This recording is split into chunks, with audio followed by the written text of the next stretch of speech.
Hello everybody, my name is Luar and this is Hot Mode, and today on Hot Mode we are doing a SAG Awards review, the Screen Actors Guild Awards. We have a lot to discuss. There were a lot of celebrities that attended. Some of the looks were nice, real nice. Some of the looks were awful, real awful. And yes, I apologize. I'm in Paris, it's Fashion Week, it never ends. We're doing the best that we can. So, without further ado, let's get into it. So first up, we have Wong. She is wearing Iris Van Herpen. I love it. Listen, I respect Ali for going for it. I feel like maybe I've been pummeling her a little bit hard. But listen, bullying works. I think this is a great example. This is some sort of either laser printed, 3D cut, probably both. I have the feeling that these flying, fadoodle, triangular diamond things are probably 3D printed, and the dress itself, the actual form of the dress, is laser cut to create those snowflake-like shapes. The sheer on the actual body is fantastic. I think that for the first time in a hot minute, I can't even tell. Does not take me out of the fantasy. And that I love. That I think is miraculous. That I think works. The off-the-shoulder sleeve things are big and bold, and they are the reason that obviously you have this big sort of flowing of the diamonds. It's crazy. It's wonderful. It's miraculous. It's kooky. It's a whole lot of dress, I will say. And so there's certain points when I was looking at it, I was like, is it kind of taking over? Is it owning her rather than her owning it? Possibly. But at the same time, I do think that we 100% have to appreciate it. It's not a train wreck look-wise either. She went for it. She attempted it. She stuck the landing. It might not be tens across the board, but you gotta give it to the woman. And Ali Wong is a comedian and also a actor, but she's not glamazon fashion woman. But now evident, she said, I would like to be. I will support her in her conquests of the fashion industry. I have your back, Ali. Turnout looks like these, I'll take it. Ayo Edebiri, and she is wearing Luar. Now, Luar is the New York-based brand run by Raul Lopez. He's very cool. He's very fun. You probably remember that during Fashion Week, Beyonce showed up to a fashion show. It was Luar. Solange Knowles' son, Jules Smith, walked a fashion show. It was Luar. I was wearing this gingham dress. It's a black and white gingham dress, and it seems to have big, droopy sleeves. It's a mermaid cut. But what happened is they restyled the dress, which I thought was really, really smart, because originally on the runway, it had a big hood. It was very nunnified. It had a habit sense ability to it. But what Ayo Edebiri's stylist did is she pulled the hood element down and created these sort of big, long, droopy sleeves and a nice sort of décolletage moment that exposed just the tippity top of the cleavage, and it looks great. I think it's beautiful. I think it's stunning. I think gingham is not an easy fabric for a lot of people. I think a lot of time women are no, I don't want to touch gingham. It's too either cutesy tootsy or it feels very sort of southern belle of the ball. Now the thing is, this does look like a gingham to me. It's not a gingham. It's actually a plaid, and it does have an extra line through it, through the white elements. So that sort of, I think, to me, gives it a little bit of a darker feeling and doesn't make it seem as milkmaid-esque. Not ladies dancing 8 maids of milking. And I think that also is kind of smart. I feel like a lot of women are they also don't, I feel always want to go for a plaid necessarily, because from afar it can look like a gingham. But I think that Raul did a good job of sort of cutting out the sweetness of it and really sort of giving it a little bit more depth, a little bit more deepness with that extra line. And I think it's really cool to also think about the fact that just subtle things like that, just adding one singular tiny thin black line through this motif can completely change how the dress is perceived. And again, also the styling of the dress, I think, completely changes how it's perceived. I just think this was a really good moment, and after the Bottega look, everybody has their moments. I completely understand it. There was no way of us getting around the fact that didn't love it. I think they bounced back really strong. I think this is a great moment and still a fashion girly. Next up, we have America Ferrera. She's wearing Christian Dior. I believe that this is a custom look. I think this is sweet. I think the fit is really, really nice. I think the black shell dress in and of itself works. I think the waist nips in the belt. I don't love, but also like it's just at this point I'm used to it. I think the neckline is really, really intriguing. I like the fact that it's almost sort of straight and kind of harsh like that, except on the end where it sort of wings up just slightly. And then the sheer chiffon white off the shoulder strap I think is cute. I think it adds a lightness and sort of really counterbalances the black sort of stiff, strict fit of the dress. I think really, really works. The length of it is nice. Overall, I think well done. American Ferrera, I feel like, has been like a little hot and cold for me, and so I think this is like a good way to almost be done with the season. Next up, we have Anne Hathaway, who is wearing Atelier Versace. Now, this is a vintage piece. It's a blue dress from, I believe, the spring 2015 Atelier Versace collection. And I will say, to start off the bat, it's not my favorite dress. I don't really love it. Seeing Anne at the SAG Awards and then having seen her like the day before at Versace in Milan, she's jetting around. Maybe I don't give her credit for the jetting around part, but I give her credit for wanting to turn out a look upon her return from Milan and from the show. I have a little empathy. Her and Meryl really played into this whole idea of the Devil Wears Prada. She's obviously wearing or referencing a shade of blue. It's not turquoise, is not lapis, it's actually cerulean. This stuff with the belt, the big, big, big belt that sits across her waist, again with the blue, it sort of plays into this sort of subtle nod through wardrobing at the fact that they were going to have a little bit of a Devil Wears Prada shtick on stage. And that I appreciate. That I think is cool. And so like to a degree, even though I don't really love the dress, I appreciate what we were doing. And so like it gives me a lot more grace to want to explore it. I do wish that almost the dress straps were maybe off the shoulder like they were on the runway. I feel like that would have helped a little bit. I just think maybe the angle of the straps is what's throwing me off. The exposure of the stomach is different, which I understand if people want the exposure of the stomach to be different because we're not all models. But I do think that the space that it creates is a little odd because that belt is so big. So on the runway, the belt still had a little bit more room. The buckle had a little more room to breathe, where here I think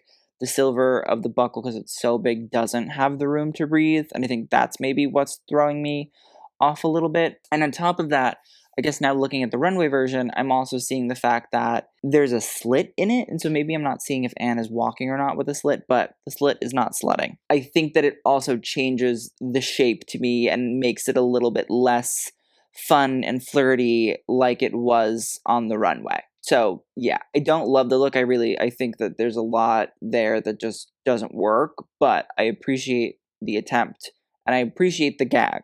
We love the gag. Not like a gag as in like, oh, but a gag as in like the gag of a gag gift. You know, it was a gag gift from Anne to us. Next up, we have Ariana Greenblat. I don't know how she does it because she's really like turning it out. This is a custom Vera Wang, beautiful red velvet, full corseted, full skirted gown. It's lovely. I love it. I think it's beautiful. I think it's stunning. She looks gorgeous. The gathering on the skirt itself is miraculous. It looks lovely.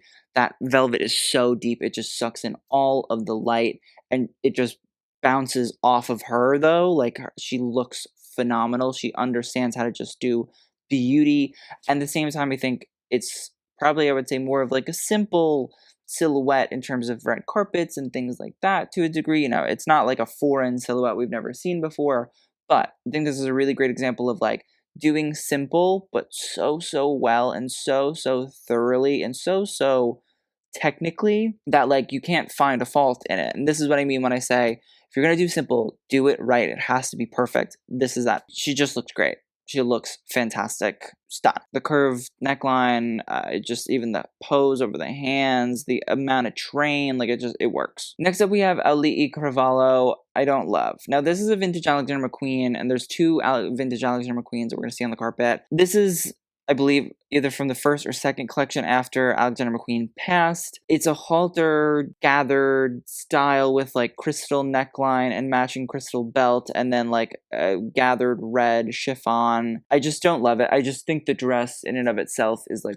rough. And I don't think that we've had the rebirth of the early 2010s and specifically like draped styles like these to like give us some designer reinventing the wheel or trying to make it look a little bit more modern for the 2020s. And so I just think this is like a hard dress to sell. I don't want to be like it gives early 2000 mom of the girl who's celebrating her sweet 16, but like that's what it reminds me of. It feels like a little housewifey to me, like early Beverly Hills, early New York. I don't mean housewife as in like Susie Homemaker. I mean like housewife as in like Real Housewives of. Yeah, I don't love the fit. I think it's just a tough thing to look at. Different day, different outfit. Listen, we're surviving Fashion Week. Not thriving Fashion Week, surviving. Next up, we have Bel Powley. Bel Powley is on the morning show. She's wearing Chanel. I really like it. I thought this was a cute little Chanel moment. I'm pretty positive that I've seen her wear Chanel a few times, and I haven't liked it, so I haven't talked about it just because negative energies, we like to cleanse them on occasion. I think that this little look is very, very sweet. I love, love, love the shape of it, and I feel like it really is not very Virginie Viard at Chanel. I think that the neckline with the embellished diagonal zigzag staircase motif is cool, and then the fact that you have the continuation of line work in these feathers where they go from black, white, black, white, black, white, black, white. You have the layering of ruffles as well that sort of help to build shape right below the bust line, and then it just falls into a pretty simple little white, a little tulle skirt. Very cute. I think it's a nice shape. I think it sort of defies the usual headache that comes from Chanel for me on the carpet. It just feels a little bit more fashion than we normally get. I just think that the shape of the dress, that silhouette, that's full sort of like almost, it's not baby doll, but that refusal to sort of have like a sexy hourglass figure or anything like that really, really works in this case. Chanel, we're happy to see it. Next up, we have Billie Eilish, who's wearing Vivienne Westwood. I don't know if Billie's like changed stylist. Maybe Andrew McComble's been doing Billie the whole time. Andrew McCombel is a stylist that does Margot Robbie. I think he also does Carey Mulligan. But we can tell that it's Vivienne because we have the obvious like iconic orb and Saturn ring over it. If you don't really know the history of that, go check out our Vivienne Westwood video. It's really good. Nobody watched it and I was kind of mad because we put a lot of work and effort and time into it. I digress. Billie continues to do white shirt, tie, black pant, and I like the shoes. I think the shoes are really a little cutie ballet flat kind of thing, or like a Mary Jane flat, whatever we call them. As for the sweater vest, which Billie has been doing these interesting tops, I don't always like them, but they're interesting at the very least, over these sort of suit pieces. And I like the fact that this Westwood knit sweater vest actually is degrading in front of us so we can see the shirt and the tie underneath, but then when it reaches around the waist, it gets opaque again, and we can see the red lines in it. I think it's a little casual. I do like the sweater a lot. I think everything else feels really simple and not really super memorable, and I think there are better Westwood moments personally, but like, I like the sweater vest at the very least. I don't know what Billie's doing. It's strange to me. Next up, we have Brie Larson, who is wearing custom Atelier Versace. Now, this look is actually, I think, really good. I think it's cool. I think it's fun. I like the color on her. I like the skirt. I like the fact that it has these bows that are sort of tied up that helps to sort of create volume and a big train. But at the same time, the actual skirt in and of itself, the one that's fitted to the body, is very sheath proportions-wise, but what goes on and sort of creates like a trumpet effect is very big and voluminous. And I think the top, which it doesn't match exactly, it's not the same fabric, I think they did a pretty good job of color matching it. Otherwise, I think you'd really be able to be like, ooh, don't like, not good. But this is actually based on a Vogue December 1994 photo shoot that stars, I'm pretty positive that's Claudia Schiffer, who was a Versace model. I do really like the fact that they're referencing a look like this. I think it's different. I think it adds not even just like a runway reference, which is sort of different for Versace as of late. Overall, I think she looks really good. I'm into this. Next up, we have Carey Mulligan in Armani Privé. I would say that I think this is probably like my favorite look that Carey Mulligan has done in a hot minute. And I think Carey Mulligan's had some pretty good looks this award season. This Armani Privé dress is just like perfectly, wonderfully, effortlessly done. It's that Armani Privé refinement, quality, craftsmanship, fit, impeccable make. I think we can all see that and look at this dress. But at the same time, the thing that I love about Armani Privé too is they do these organzas that are very reflective and really, really cool. And I think it always makes Armani Privé look really, really modern, whether it's on the runway or it's on an actual celebrity. But I love even more so this big sort of gather thing that sits right below the waist on the pelvis, and that sort of like harumphs and sort of creates a different shape, but then doesn't actually continue in the rest of the skirt. Rather, it sort of creates the shape right there and accentuates the hip and pelvic area, but then the rest of the skirt is rather not volumized, not over exaggerated. It just lets that organza really, really do the work. I think this color, it's almost like a beigey gold, is lovely on her. I think it's wonderful. And Armani, I think in general, seems to be a little bit less uptight, and I like that. I like Armani because I think that it always really, really works. I think it always is certainly a brand that you have to respect. I think there are certain fashion brands that no matter what the clothing looks like, it's like Chanel or Couture. No matter what I think of the styling or, the emphasis on the piece design, I always appreciate the fact that somebody sat there and handmade that because, I could never. But I think Armani Privé is a brand that I think of like that.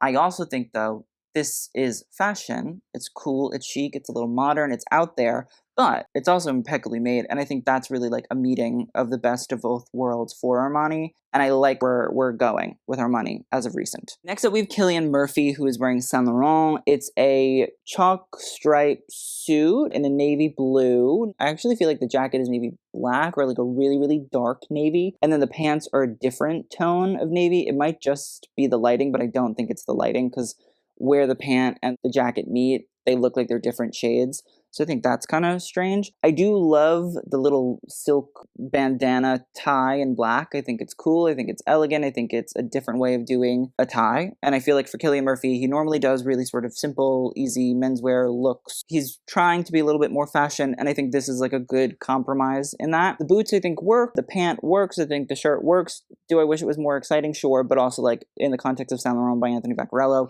it's not really always like super duper exciting menswear, but they're trying as of recent. So I respect this. Next up, we have Colman Domingo wearing off-white. We're back. Colman is back. Thank God. I was like, whew, what's happening? This is like a light pink suit, and then the lapels of the blazer are black, but the lapels, instead of finishing off sort of at the placket, which is where the buttons on a jacket or a shirt are, rather the lapels keep going and almost wrap around the waist. And they keep going, and then the shirt, the collar or the tie or whatever that says OW on it for off-white, also then sort of does a thinner line and does the same wrapping and accentuates the waist. I think the cut of the jacket is really, really nice because it's very sort of flat and it's thin. And I think Colman, again, has this height that most brands are very, very happy to dress him because it's not difficult for him to look statuesque and tall and broad. But at the same time, I think the pink being so pale really, really works. It looks almost like it's white, but it's not. And the black, I think, really just pops. I don't love the pant, but I think it's just a matter of, like, as he was walking, maybe they got more wrinkled. I also can't tell with the boot. I think the boot maybe is like a cowboy boot or something, which I like the boot. I just think that maybe the boot, because it's a cowboy boot and it looks a little bit chunky, is maybe pushing out the pant, and that's kind of confusing me in terms of, I would say from the knee down, the pant is concerning. But I also think it's just a matter of, like, if it was perfectly ironed and pressed, I don't think I would be as upset about it. And I'm not really super upset about it anyway, because I think the jacket in and of itself takes away, most of my frustrations about the whole look entirely. I think it's a good moment, not too crazy, not too out there, but subtle. There's still design elements to it. It's cool. All right, so next up we have Davine Joy Randolph, and she is wearing Valdrin Shahidi. I apologize to Davine for having not A, seen the holdovers, and B, having said her name wrong for most of the award season, so I'm the worst, I know. Let's talk about the look. Listen, she's been doing a lot of these drape styles. I think we saw this last time with Robert One. I think with this dress, again, I think that they really got the fit done well, and I love to see it, because again, I just don't think it's normal to see anybody that's not semi-close to a sample size on a red carpet, like, have a fit that is well done. That, the designer obviously understands the body. The fit of this is fantastic. I love it. I love the shape on her. I think it's beautiful. I think it's gorgeous. I think it's stunning. I honestly could look at it all day. What I don't like is I think the fabric is just tough. That white really does show, like, wrinkles and creasing very, very easily. So I think that's my, like, big issue with it. And especially in this kind of, like, ivory white, there's just something about the fact that I can see crinkle, crease, things like that, that makes me upset. I do like the flowers to create one of the straps. I almost wish that it had been done, the two big things of the flowers. The one that sort of creeps down alongside the bust line, I think I maybe get it. It's trying to accentuate the area, but, like, I almost wish rather we'd seen just both sides done. Maybe that would have fought with, I don't know, the draping and all that, but I don't know. I really, really love the fit of this. I think that it looks really, really nice on her. I think that her and her stylist have really turned it out this award season, and I'm excited to see what happens at the Oscars, because I think it's going to be like a moment. Fit, great. Fabric, I just think it's a tough fabric, and I would think it's a tough fabric with everybody. I think she looks beautiful. Next up, we have Danielle Brooks wearing Christian Siriano. I'm so sorry to her, because that's not nice. So it's like a half blazer frock coat thing, and then it's like a half halter neck black dress with big tulle in black and pink layers that like foams out. I don't get it. I really don't get it. I don't mind when Christian Siriano mixes like tailoring with big frou-frou skirts and things like that. I think that he can do it well a lot of the time when it comes to carpets. And like, I know that I like zing Christian Siriano a lot when it comes to his collections, but I think when he does a carpet well, he knows how to do a carpet, and like, I respect him for that. But I don't like this at all. I understand wanting to like be a little fashion forward and try something new and different, but like, this is a monstrosity of evil. The skirt doesn't make sense. The colors, I think, also from the black to the pink lilac purple to the white at the bottom of the tulle confection thing, I just don't think the colors blend super well. The black into the lilac, I think, is kind of hard. It looks like ink is like streaming down the skirt. And then I just wish the other side of the actual dress with the halter was maybe covered by something. It's a baddie, and there's no explaining it away. So thank you, but no thank you. Finally, Elizabeth Debicki has been given an outfit that is worth her. This is an Armani Privé look. It's beautiful. I have a feeling maybe it's from the most recent collection, but it's this front icy blue crystallized lace. We can see the lace if we zoom up a little bit. And then the rest of the dress is in a beautiful sheer fabric. And I think the back either exposes or it has sheer on it. But from, right above the bust line, it goes and you can see up close where the sheer paneling is. And the crystals on it really, really work. I think they're really cute, subtle little details. It looks like the dress is like stuck to her. She looks beautiful. She looks stunning. She looks gorgeous. And I'm so annoyed that this is like the first time that I'm really seeing a moment on her where I say, oh my goodness, beauty, grace, Miss United States. I don't know if she's American, but like, it's a lovely look. I think pale blue on a pale beauty with a blonde hair and a blue eye, like it can't go wrong usually. I just think it's Armani Privé honing more and more, and I want more and more of Elizabeth Debicki in Armani Privé, because I think it really works. I think they appreciate what they got. I think she appreciates the fact that she can really wear anything and look like sultry and wonderful in it. Even the way that the blue falls away into the crystal and then it's the backless section is just like miraculous because it cuts and it contours the way it's, yeah, good, great, love that. Thank you. Next up, we have Emily Blunt wearing Louis Vuitton. I like this a lot. Listen, I am a little bit annoyed at Emily because I think she should be wearing Valentino. When I first saw this, I thought she was wearing Valentino because it's the Valentino red to me. And I thought, as far as the Meryl, Anne, and Emily playing on The Devil Wears Prada, I thought she would wear Valentino. And wearing Valentino for crying out loud, like I can't be sick kind of moment. I thought that would have really, really worked well. And I think it would have been funny. And I was going through because I thought that when Emily wears a dress to the Met Gala from the movie, that she was wearing like a red dress and she wasn't. And so I was like, oh shit, I guess I misremembered that. The referencing was a little bit of a miss. I'm a little upset with her just because I don't think she played fully into the gag of it all, where Anne and Meryl both really did. But I do love this dress. I think the halter is beautiful. I think the sheer panel really, really works because from afar I actually can't tell that there is a sheer panel that sits in the center. And I like the plunge. I like the fact that the plunge isn't a V shape, but rather it's, I don't know shapes super duper well, but it's like a trapezoid kind of at the bottom there. It flares out and then it comes in the center. But as it curves into the bust, it's a lot sort of thinner. I think, again, just really good, subtle, easy red carpet moment. I think the sheer cutout sort of adds a different layer and she just looks beautiful. I'm not going to be mad about it because also I'm running on low energy, so I don't really have time to like scream and shout and let it all out just because it is so simple. But again, simple done right. I can't be mad at it at least. Next up, we have Emma Stone, who's wearing Louis Vuitton. This is a custom look. I'm kind of mad about the last look because the puff sleeve thing could have really worked. I like this halter dress on her. I feel like we've been getting a lot of these really nice sort of lacy, fully sequined, embellished kind of like slip dresses on her. I like this version with the silver and the little juts of blue and purple sitting in these sort of little swirls and swags in the motif. I think the blue crystals that also sit throughout it again helps to add an edge and a little depth. And at the bottom as well, the train and the hem of the dress all has blue embellishments on this lace, because I think I can see at the end of the train it's a lace. They've added all the embellishments on a lace, which I think is cool. Yeah, I feel like she's been going for like a kind of 20s moment when she's not really doing super heavy leg of mutton sleeve Poor Things. And so I haven't seen Poor Things because it hasn't come out digitally. I have watched, I think, almost every other Oscar-nominated film for this season, except Poor Things. I will watch it. But maybe there's a lot of 20s heavily referencing going on, but also Nicola has been doing a lot of 20s at LV, so I think that's kind of why we're seeing this. Overall, it just gives me big 20s energy. Maybe the seam at the waist is my least favorite part about it, just because it is a little bit harsh, but I do love the embellishment. I do like the dress on her. I like the lace. I'll take it. Next up is Greta Lee, and she is wearing the Row. Now, this is from the Resort 2024 collection by the Row, and it's pretty much just like a net dress that has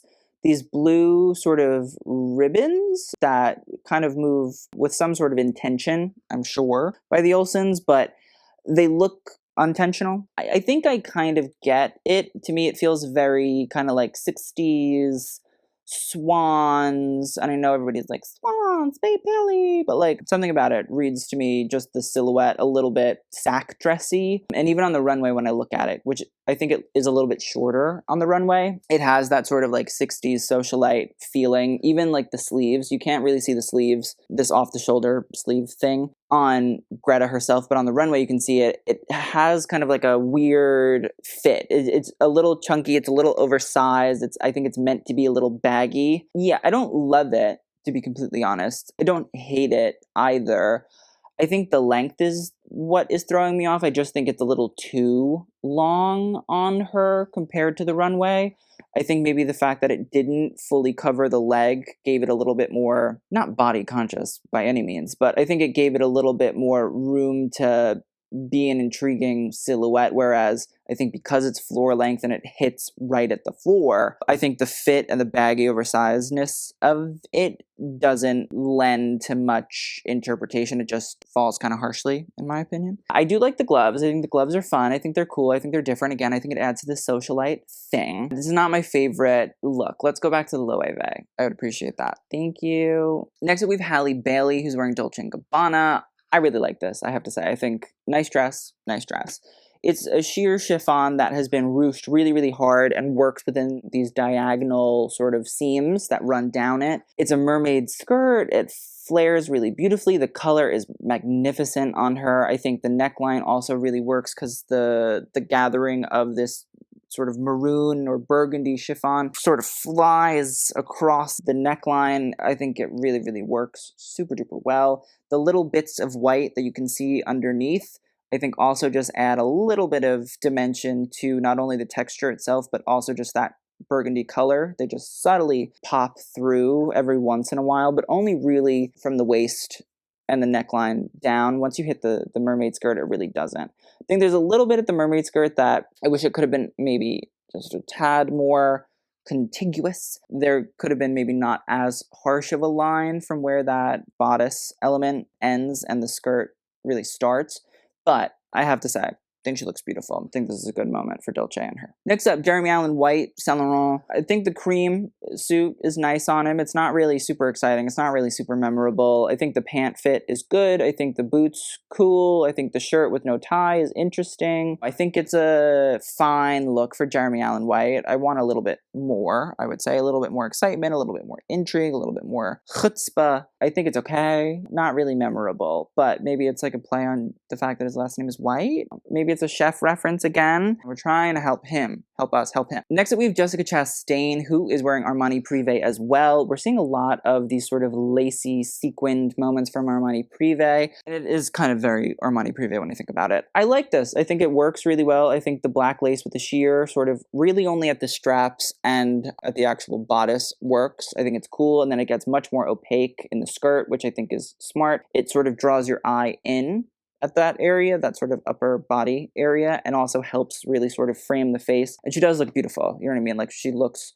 stunned. I think the skirt is nice. It's not really trying to draw attention away. Do I want like super exciting? Sure. But at the same time, I think that the actual fabric itself, like that lace that's in that black, is a little different than what we normally see when it comes to a ball gown kind of silhouette like this. And again, construction is impeccable on her. I think you can't ever deny that with Armani. It works well. It's a nice dress. I think the textile works. It's not your normal textile again for ball gown. I'll take it. Do I seem bored? Do I seem uninterested? Next up, we have Lily Gladstone. She's wearing fringe. It's like a full fringe or almost full fringe dress, which is a choice. I will say the neckline itself, I think, is okay. I think the fact that it's not actually fringe, but rather just sort of either micro pleating or gathering that is meant to look like fringe is smart. As for like the halter style, but like with the sort of vertical V shape, maybe not my favorite, but I don't think it's that awful. The fringe itself,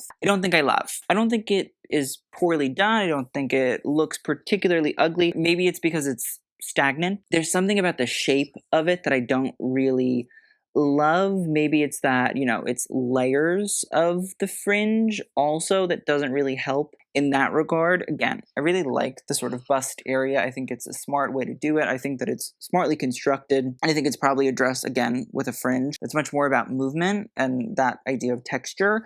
I think maybe I need to see it in movement in order to be like, oh, I really, really like that. But yeah, it's not my favorite dress of Lily's recently. Next up, we have Louisa Jacobson. She's in the Gilded Age, also Meryl Streep's daughter, and something that I really, really loved is this Louis Vuitton look, which it's not that I was like, oh, she's unfashionable. It's just I wasn't really expecting to be like, wow. So it's this leather bodice with a asymmetrical sort of ending, and then it's a gathered skirt in black and sheer, and then there's kind of like a wrapping around up to a sort of sharp, very 80s big shoulder, but also, again, in the chiffon, which sort of brings together the black of the chiffon and also keeps you somewhat engaged in the leather bodice. There's something about it that I just kind of liked. It's a little dark, it's a little mysterious, it's a little harsh, but I also think, to me, it feels nice, it feels cool, it feels different. I like that she's letting herself get a little bit 80s in terms of that shoulder silhouette. It's also, to me, feels a little bit Nicolas Ghosn because he loves an 80s. He really does, and especially like a French fashion designer reference 80s, which is cool too. Claude Montana unfortunately just passed away, and he was the king of that 80s big shoulder silhouette suit, so maybe it was a reference to that, but I also feel like this look was probably in the works for a hot minute beforehand. I just think that even the way that the chiffon on the shoulders drapes down and moves diagonally across the bicep, I think really works, and then brings the eye right into the waist, and then again it flows out. I thought it was a good dress. A lot of people that I've actually spoken to have been like, did you see Louisa Jacobson? And I was like, I know, right? It was cute. Next up, we have Maddie Ziegler, who is wearing Alexander McQueen. Now, this is what is being called like the little sister dress of the iconic oyster dress from the Shipwrecked collection. Now, you probably remember that Kim Kardashian wore the oyster dress to maybe it was the Vanity Fair party or the Oscars or something a year or two ago. And now Maddie is wearing essentially a different version of it. The beautiful destruction of this fabric that looks like it's been slammed against the rocks and hit and really sort of tortured, which is an Alexander McQueen sort of staple in terms of fabric manipulation and textile development. They always said like, oh, it looked like his fabrics were tortured. And I think this is a great example of it. It's ripped, it's torn, and yet at the same time, it has this beautiful haunting quality to it. The sheer dress in and of itself, I think if it's okay, I'm not like obsessed with the fit just at the waist because it looks a little bunched up. I think it's hard to like go in there and do like surgery on an iconic piece like this. I like that she went for it. The shoe maybe is not my favorite thing. My one issue with the look isn't really anything to do with the dress because again, dress, great, beautiful, piece of history. My issues with Maddie in terms of like the beauty. Because even when Kim Kardashian wore the big oyster dress, the iconic one, Kim did like a wet hair look because in reality that Alexander McQueen collection was about being shipwrecked. Like, essentially, you know, you got beaten up, you're on like a deserted island, and this is what your clothing looks like. Maddie, to me, with the straight hair and the makeup, it's kind of like poised and perfect, and I think it separates me from really feeling like I can get into the full of the experience.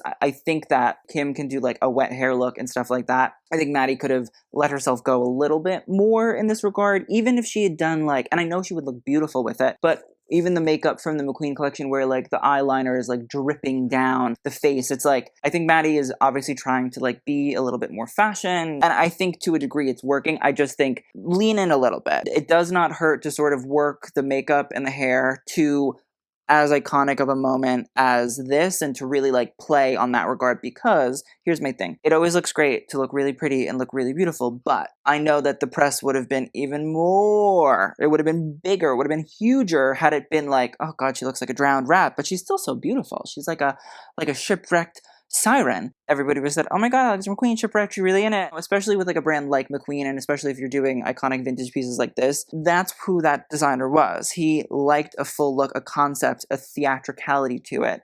And I think Maddie would have really knocked this one out of the park had she let herself be a little bit more in the theme and the theatrics of the dress. Beautiful dress.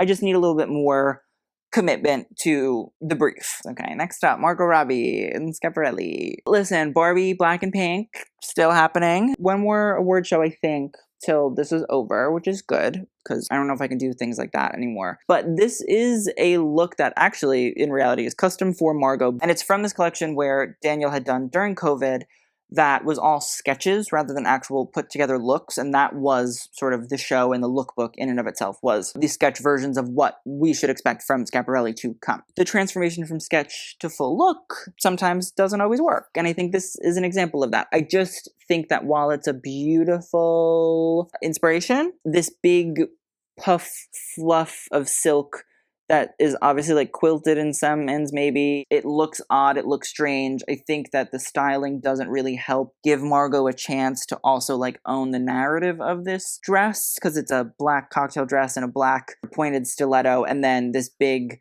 piece of bubble gum that's like stuck to her that is like literally trying to, you know, pull her down with it. And that's not great. We don't love that. It's ugly. There's nothing we can really do about it. And on top of it, just the dress in and of itself is like, it's fine, but like, it's a cocktail dress. It's a black cocktail dress. And so it's rough. It's a little rough and tumble in that regard. So I just think we could have done maybe a better Schiaparelli moment. Maybe one of the custom looks, you know, or maybe a runway look that had just been done in black and pink instead of like black and gold or something like that. But like this, I don't want that. You know, it reminds me of like early Daniel, which I was highly critical of. And I stand by my criticism of that because I think it got a lot better as time went on. So let's not go back to COVID dark times of Schiaparelli, or pre-COVID dark times of Schiaparelli.